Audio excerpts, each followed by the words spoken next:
আমার বান্ধবীর চাচার সাথে আজকে আমার বিয়ে। পর্ব 6। প্রতিদিনের মতো আজকেও সকালে তৈরি আছে রান্নাঘরে। রান্নাঘর থেকে খাবার নিয়ে এসে সে ডাইনিং টেবিল সাজাচ্ছিল। এসে দেখে জয় ইতিমধ্যে বসে আছে টেবিলে। তৈরি একটু অবাক হয়ে গেল, কারণ প্রতিদিনই তো সে অফিসের ড্রেস পরে সকালে নাস্তা করে, আজকে আবার ব্যতিক্রম কেন? তরি মুখ ফুটে কিছু বলতে পারলো না। জয় একবার চোখ তুলে তার দিকে তাকিয়ে আবার চোখ নামিয়ে নিল। সে কাল রাতে কিছুই বলেনি কাউকে। তরি ও জান্নাত দুজনকেই নিজের মতো ছেড়ে দিয়ে সে রুমে গিয়ে ঘুমিয়েছিল। এক এক করে সবাই টেবিলে এসে বসলো, খেতে শুরু করলো।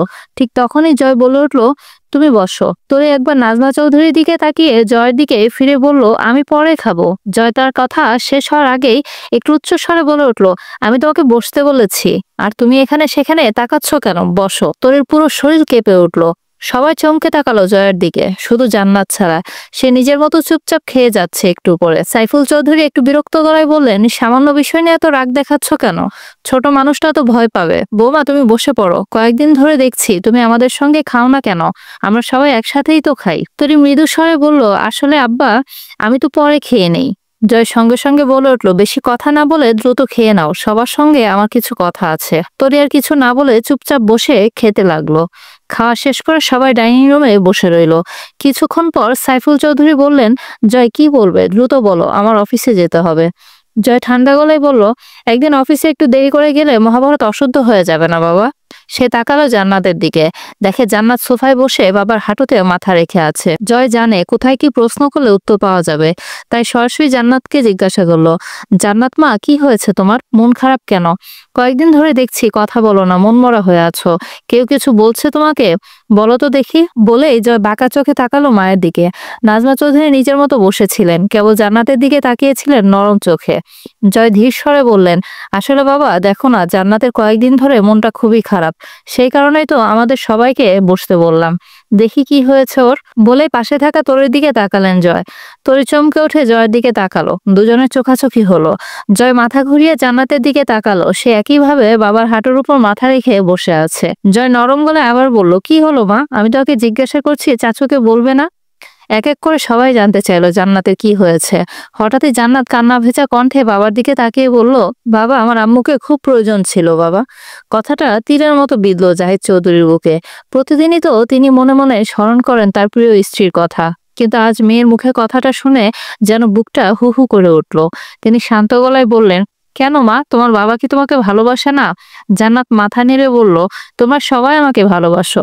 জয় বলল, আমরা তো সবাই ভালোবাসি তোমাকে, তাহলে মন খারাপ করে আছো কেন? জান্নাত চোখ মুছে জয়ের দিকে তাকিয়ে বলল, চাচু, আমি তোমাদের ছাড়া কোথাও যাব না, কখনোই না, প্লিজ চাচু, প্লিজ বাবা। জয় হেসে বলল, আরে পাগলি, বিয়ে হলে তো তোমাকে শ্বশুরবাড়ি যেতে হবে, তখন তো আমাদের রেখে যেতে হবে।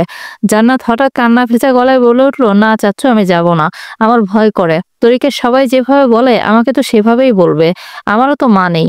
বলেই সে কান্না করে উঠল। সেই কান্নার শব্দে এক মুহূর্তের জন্য ঘর নিস্তব্ধ হয়ে গেল। কারো মুখে কথা নেই, সবাই তাকিয়ে রইল জান্নাতের দিকে। নাজমা চৌধুরী আর তার বোন চমকে তাকালো জান্নাতের দিকে। তোমার বান্ধবীকে কি বলেছে? কই, আমরা তো কেউ কিছু বলিনি। জয়ের গলা কেমন যেন থমথমে। নাজমা চৌধুরী বুঝতে আর বাকি রইল না কথাটা কোন দিকে মোড় নিচ্ছে। তিনি দ্রুত বলে উঠলেন, জান্নাত, তুমি আমার কাছে আসো মা, আমার রুমে যাই। জয় মায়ের দিকে তাকালো ঠান্ডা চোখে, কিন্তু কিছু বলল না। তারপর ধীরে ধীরে মুখ ঘুরিয়ে বলল, না মা, ও এখানেই বলো, কি বলেছে বলো দেখি জান্নাত।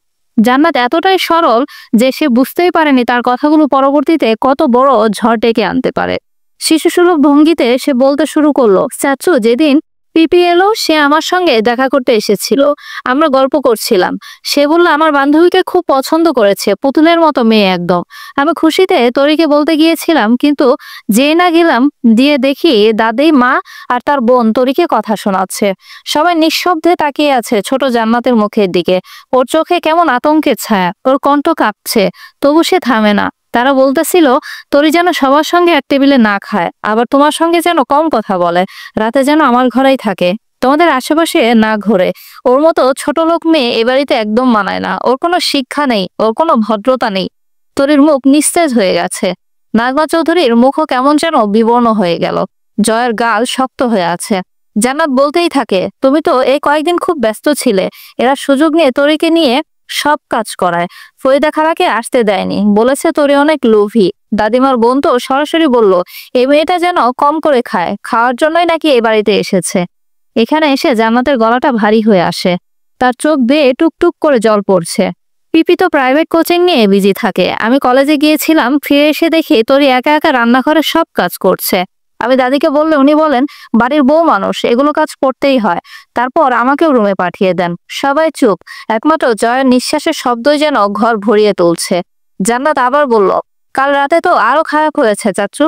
দাদিমার বোন গরম কফির কাপ তরির হাতে ঢেলে দিয়েছে। আমি পাশে ছিলাম, চোখের সামনে দেখেছি। ও তখন ব্যথায় কেঁপে উঠল। আমি দৌড়ে গিয়ে ধরলাম, তখন বলল ভুল করে পড়ে গেছে। কিন্তু আমি জানি সেটা ভুল না চাচু। ওকে আরো বলেছে লোভী, ভণ্ড, নাটকবাজ। এই মেয়েকে বিয়ে করে জয়ের সর্বনাশ হয়েছে। এই জন্য আমার ভয় করে চাচু। মানুষের বাড়ি গেলে আমাকে এগুলো কথা বলবে, আর বাড়ির সব কাজ আমাকে দিয়ে করাবে। আমি তো এত কাজ করতে পারি না। জান্নাত থেমে গেল। চারপাশ একদম নিস্তব্ধ, শুধু তরির নিঃশ্বাসের শব্দটা কাঁপছে ঘরের বাতাসে। জান্নাত আরো কিছু বলতে যাচ্ছিল, গলা কাঁপছে তার। জান্নাত থাক, সেসব কথা আর বলো না, তরি বলে উঠল। তবে ততক্ষণে দেরি হয়ে গেছে। জয়ের চোখ একদম রক্তবর্ণ, সে অগ্নি দৃষ্টি নিয়ে তাকিয়ে আছে মায়ের দিকে, যেন প্রতিটি দৃষ্টিতেই প্রশ্ন, যন্ত্রণা আর অব্যক্ত ক্ষোভ। বাড়ির প্রত্যেকটা মানুষের মুখে নীরবতা, কেউ কথা বলছে না, কেউ চোখ তুলে তাকাতে পারছে না। জয়ের গাল শক্ত হয়ে আছে, বুকের ভেতর রক্ত ফুটছে। তরি একদম নিচু হয়ে বসে আছে, দু চোখ ভিজে গেছে অশ্রুতে। নাজমা চৌধুরী মাথা নিচু করে বসে নিজের আঙুল জোড়া চেপে ধরে রেখেছেন। মনে হচ্ছে এই নীরবতার ভার তিনি আর বহন করতে পারছেন না। জান্নাত সেই ছোট মেয়ে, বুকের ভেতর চেপে রাখা কষ্ট আর অন্যায়ের সাক্ষী হয়ে কাঁপতে কাঁপতে বলল, চাচু তুমি বলো, ওর কি দোষ? ও তো কিছুই করেনি।